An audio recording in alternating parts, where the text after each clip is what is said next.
This is a salute to women in war work.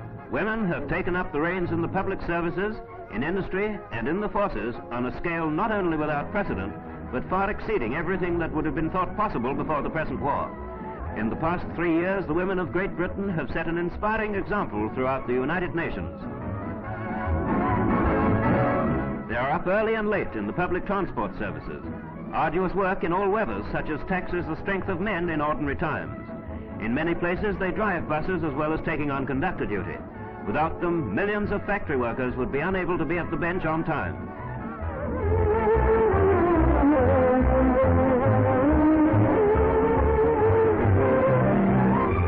From heavy industries, the success of women labor has surprised everybody, not only because they have shown unexpected strength, but have attained a degree of skill hitherto thought beyond their powers. In steelworks, they make the sand molds along which the molten metal flows as it comes from the furnace.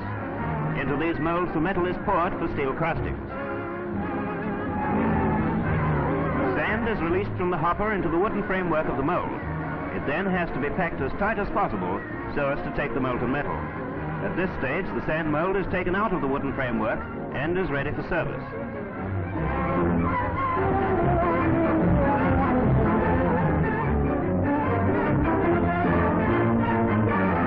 It can now be taken to the casting shop, and there is a roller conveyor to do the work of transport.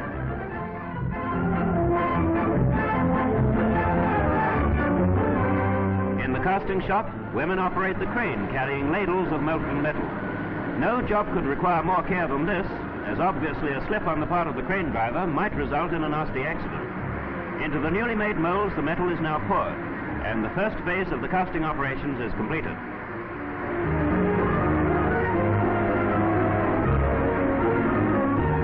Casts as taken straight out of the molds are rough and have to be smoothed out.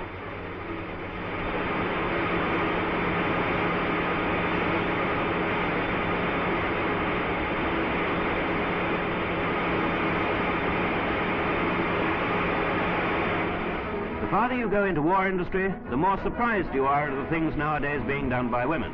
They even operate the steam hammer.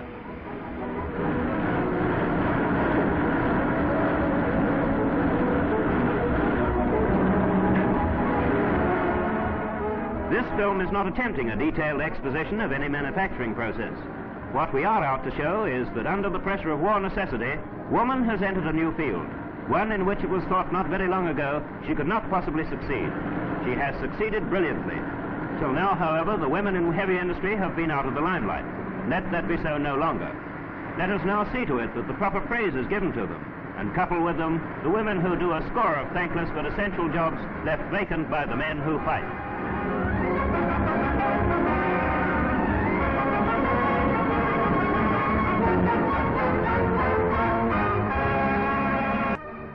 Any old iron means a good deal more now than in the days of Harry Champion. It's the first stage of many a headache for the Hun.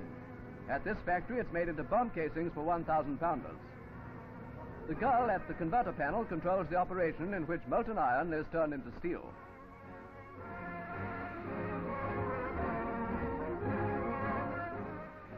Manganese is shoveled in at one stage, and then it's look out for the sparks.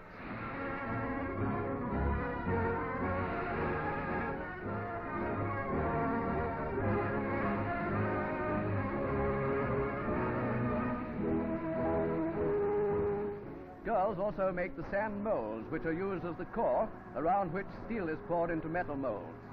The sand has to be packed very tight to stand the heat and pressure.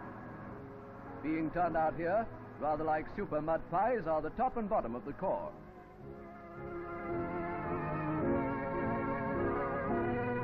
The next process, before the sand molds are used, is the spraying with oil and painting, treatment which enables the molds to survive several castings. The sections are then put together and carefully aligned. The sand cores are now finished, ready to go into the metal molds. By the way, we call this series of industrial subjects in war work news the other man's job. Here it looks more like the other girl's job.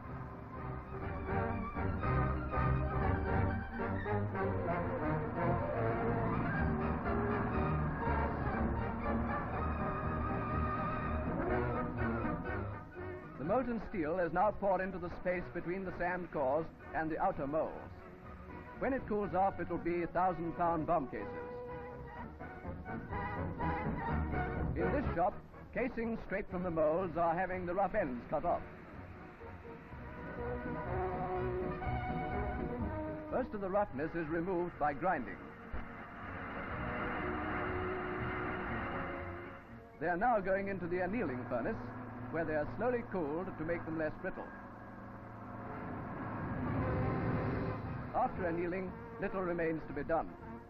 When they are fully cooled off, the interior surface is ground smooth. If it weren't, there might be explosions during the filling.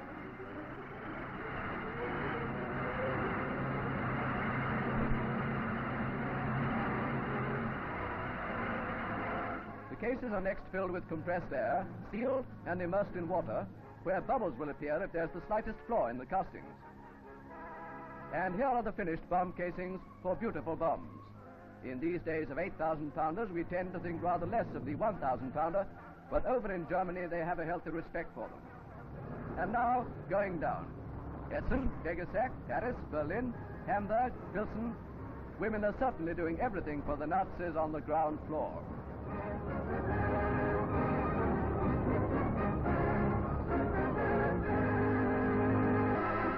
Most talked of Royal Academy exhibit this year is Dame Laura Knight's picture of Ruby Loftus. Sir Charles McLaren, Director General of Ordnance, escorted Dame Laura and Ruby into the Academy to see the picture. Miss Loftus is 21. Before being trained to work in an RO factory, she was a shop assistant. Like thousands of girls, she's shown considerable aptitude for war work. Ruby was one of the first girls to tackle the delicate job of machining the screwing of the Bofors breech ring, the most highly skilled job in gun production. Dame Laura has infused an urgency and vitality into this study of woman at work.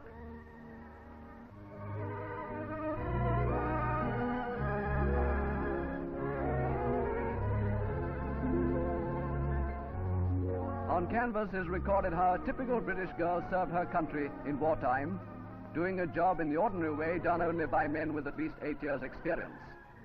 Dame Laura Knight has rendered a timely service in making permanent a vivid impression of how the girls of the Second World War toiled to make victory certain.